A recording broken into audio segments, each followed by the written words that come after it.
So I've been playing 2K25 for exactly a week now, and after putting in 30 hours into this game, from backstage brawls that make me feel like I'm playing GTA, to Bloodline Rules matches turning into World War III, to Shawn Michaels just ruining my life in every single match he's involved in, I'm gonna be honest, I've been having a blast with 2K25. Going into this game, 2K promoted a bunch of new features for this game. New modes, new matches, new this, new that, but I gotta say, after playing this and putting my time into it, my absolute single favorite thing in this entire game is really just a new camera angle. There is now a third-person camera mode that you control with your right stick. You can use it during entrances, during your match, and this really is this simple camera angle.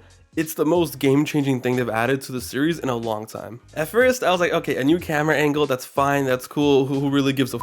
But then I actually used it, and from the entrances looking absolutely beautiful to having you feel like you're locked in the cage of the cell with the wrestlers, the third-person camera has made me feel the most immersed in a wrestling game I've ever been in my entire life. This camera angle makes for insane visuals. Not only do you not miss any of the action now, the action never feels too far away. The simple fact that you can control the camera just makes the game feel so much more alive. Fam, during Hogan's entrance on the SmackDown Fist stage with the smoke in the air and the way you can see the entire arena, the crowd, the ring, the model of Hogan, it is genuinely a beautiful sight. With this camera, you get to really appreciate the game, the stages, the arena, the wrestlers, in a way that we've never really been able to before. Everything before was so fixed, we can only see what the programmers programmed us to see, but now you can control everything and you see parts of the arena you've never seen before, you can see all the action, and now when I'm playing a match, half of the time I'm just in awe. I just never imagined that camera control could be this game changing because it was just never a thought in a wrestling game. But now when you try to play a match with the fixed camera angle,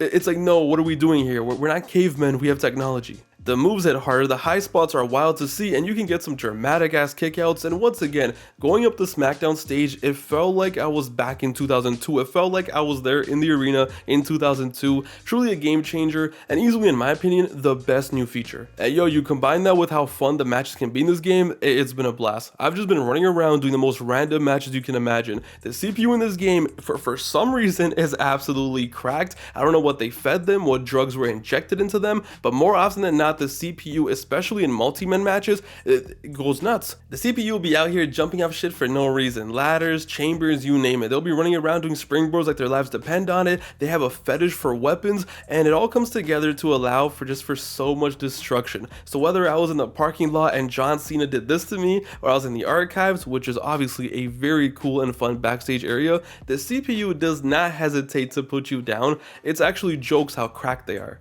I feel like every year they make the CPU a little more crazy, but this year they're fully cracked out. But it all leads to just so much fun. I was playing this one match on stream, a fatal 4-way on Monday Night Raw, and it was on normal difficulty, but little did I know that not only was everyone in that match gonna tweak, but Shawn Michaels was gonna have a legacy match. I have never seen a match with a CPU doing so many springboards and high spots and just wild shit going down. So I'm playing the match, and the match was awesome. It was epic non-stop action, but what made it so memorable was Shawn Michaels just did not die. He always found a way to boom, super kick, oh, boom, super kick. It didn't make any sense. Cody Rhodes at one point was like, yo, fuck winning, I'm gonna jump off the ladder. Okay, cool. Why did he jump on me when HBK was right there? But there were just so many springboards. HBK was back on his 90s drug addiction. I'm out here busy with Evans, doesn't matter. Boom, sweet chin music. I had so much fun playing this match, and it was all because of CPU Shawn Michaels. And yo, listen, you know it's cooked when the CPU starts taunting you. This one match felt like an online match. Shawn Michaels felt like he was a real player out there to get me.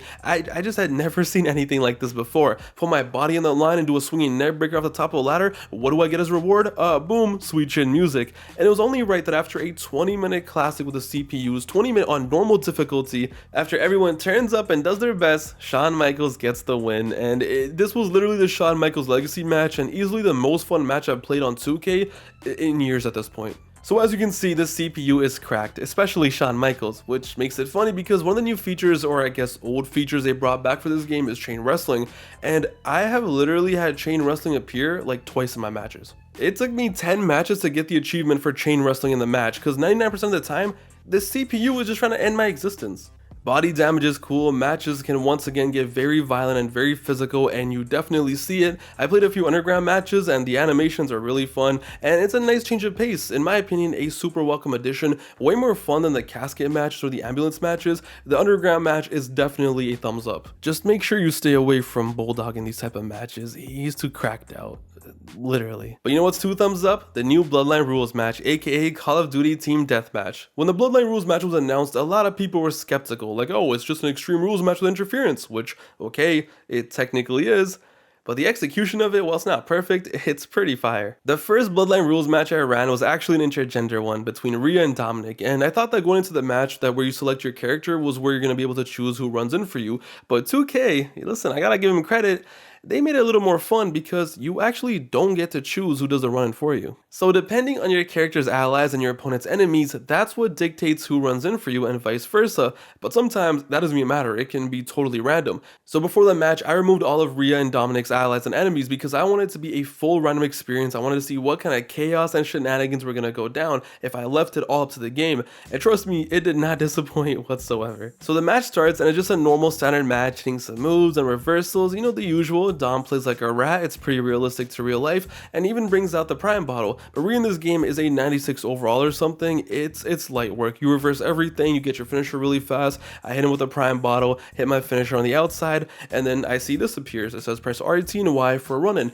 And at this point, I don't press it because I'm the face, I'm technically winning. Why would I call for running when I'm beating his ass? Well, it turns out CPU Dominic has perfect timing, so he presses it, and out comes Razor straight from the unemployment line, and he just texts me. His music's hitting, he comes up, pulls up on me, Dominic runs away, and I'm getting claps. I'm like, all right, no worries. I'll call for my backup. I got Nikki Cross. What the f was Nikki Cross gonna do against this giant? But hey, guess what? She runs for her life. She's apparently the GOAT, runs into the ring and clears it out. And in a wild twist, Nikki Cross saved the day. Until Dom had Braun Breaker casually pull up. Dude, Braun Breaker slowly made his entrance, slowly picked me up, and casually hit me with the most deadly spear ever, and then just proceeded to stroll to the ring like nothing happened. Oh, and then I got Dexter Loomis. Yeah, great. But yeah, the match ended up being this 4v4 TDM straight out of Modern Warfare 2 playing on the Afghanistan map, and the best part is, the CPUs in Bloodline Rules matches, they love weapons, ladders, chairs, you name it, and it just turns into a war. When have you ever seen this much chaos in a wrestling game? The last time I can remember is like SmackDown Here Comes the Pain backstage brawl days. Look at the chaos, look at the mayhem, and of course the match ends up being a banger, but it was just a crazy sight to see. Third person camera just looking around and seeing all this go down. And the match ended in the most perfect way possible. I hit my finisher, I thought I won, I thought I had the 1, 2, 3, Breaker breaks it up, hits me with the spear, and the rat, the slammy little rat, finesses the 1, 2, 3 and gets announced as the new tribal chief, and it was the Bloodline Rules match. Amazing, beautiful, super realistic. Listen, did I get the pre-show Bloodline Rules match with Nikki Cross and Otis pulling up? Yes, but I loved it. The more random, the better. But yeah, Bloodline Rules matches are pretty awesome because the destruction is just turned up to 100, and the randomness of the run-ins is so exciting and so fun, it feels like a Royal Rumble. I just love how it can be realistic and it makes no sense at the same exact time. So I was in a match with The Rock and I was the Hurricane, and of course when he's hitting the people's elbow, I call for my run-in, and who comes out? Stone Cold Steve Austin. Makes sense, it's cool. He calls for his run-in, it's Roman Reigns. But it's just so fun when something random happens that has no connection whatsoever. Like, why is the Great Muta helping out The Rock?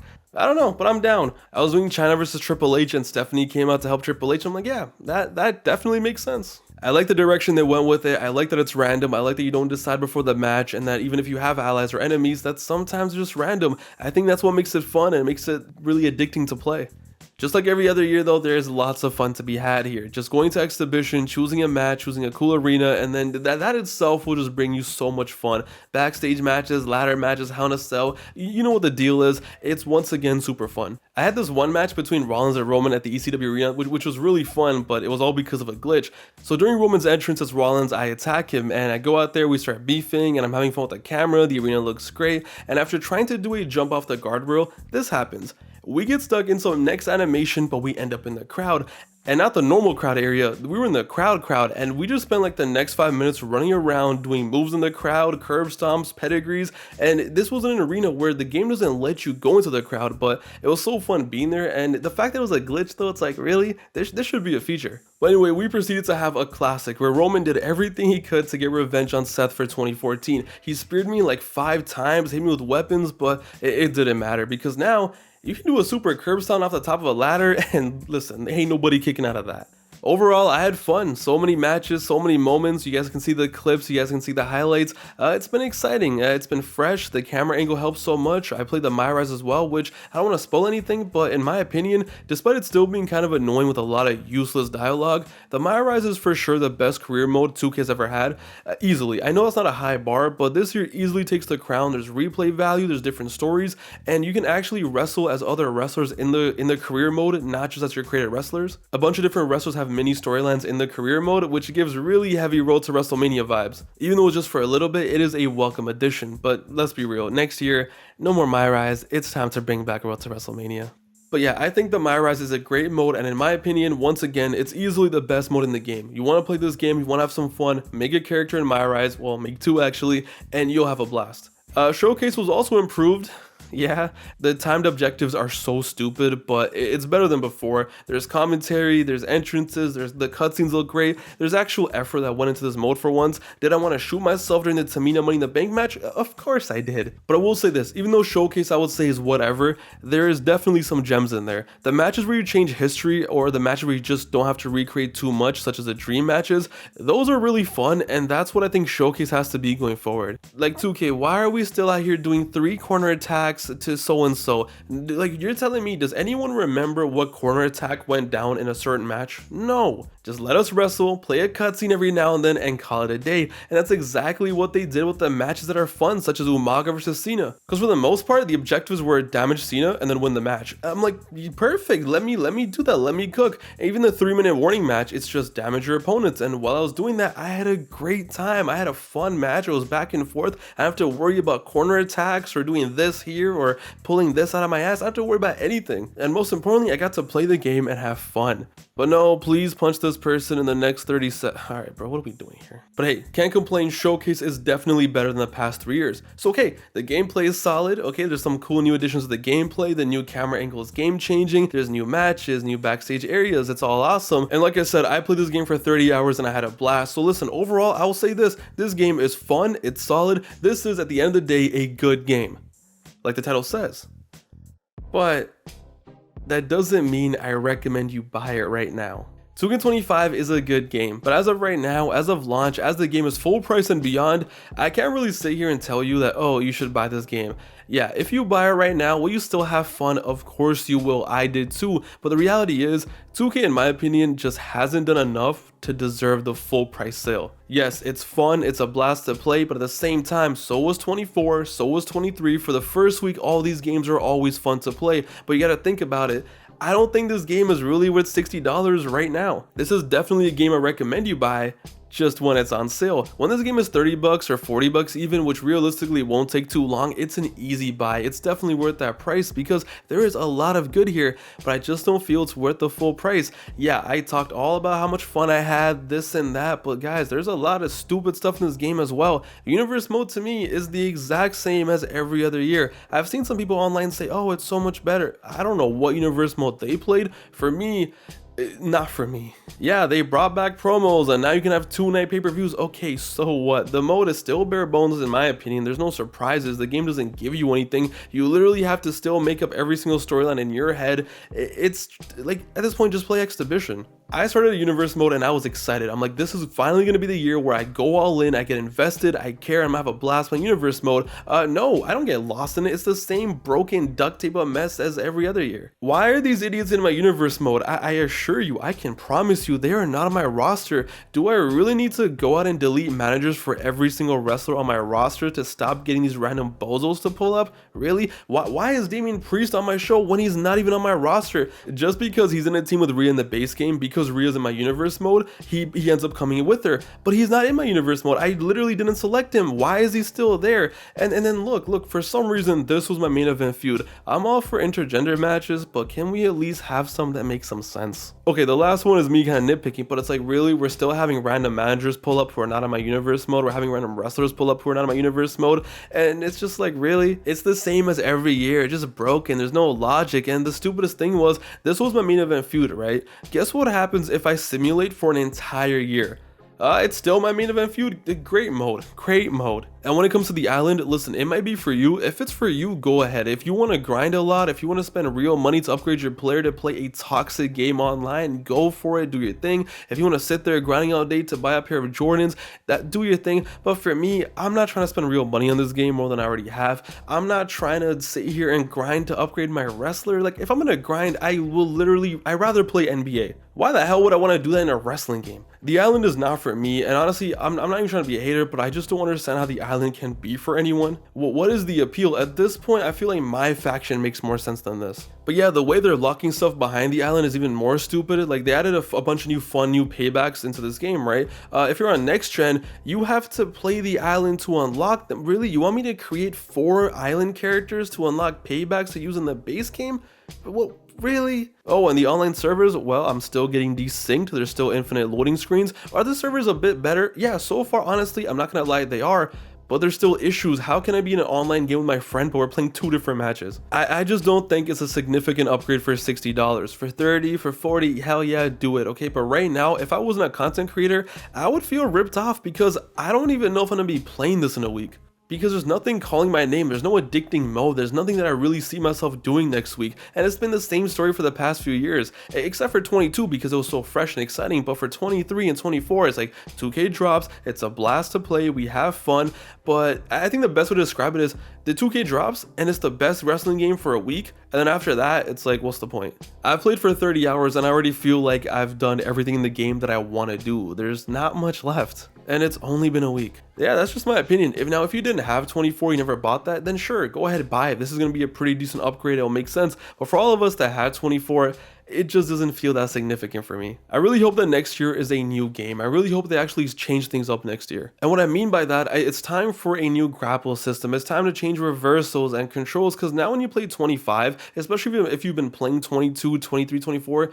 the game is also pretty easy now. Like, everyone knows the reversals, everyone knows all the animations. It just feels so much the same, which is fine to an extent, but it's like, it's time to change things up. I think this era and this style of 2K wrestling games has run its course. It's still fun to play, it's still a blast, but I think we've seen it all. So yeah, 2K25 is a good game, but I can't really recommend you go buy it right now. I definitely think this is a wait for a sale. And when it's on sale, pick it up for 30, 20, 40 bucks, whenever you feel comfortable, and you'll have a blast. But that's just my opinion. You're still allowed to have fun. I'm sure there's people having a blast right now, having a great time in universe mode and this mode and that mode. I totally understand. But this was just my opinion. All right. So hopefully you guys enjoyed it. Let me know your thoughts down below. How are you enjoying the game? How's everything for you? If you made it this far, I also want to say sorry if my voice sounds weird. I've just been really sick for the past few days, but I really wanted to get this video out for you. But yeah, this is my opinion. Let me know down below what you think. It's your boy Pav, and yeah, I had a great time playing for the past week, but realistically, I know in a week from now, I'm probably not going to be playing it. It's your boy Pav, and hope you guys enjoyed the video. I'll see you guys very soon with the next one. Till then though, take it easy. Later, guys.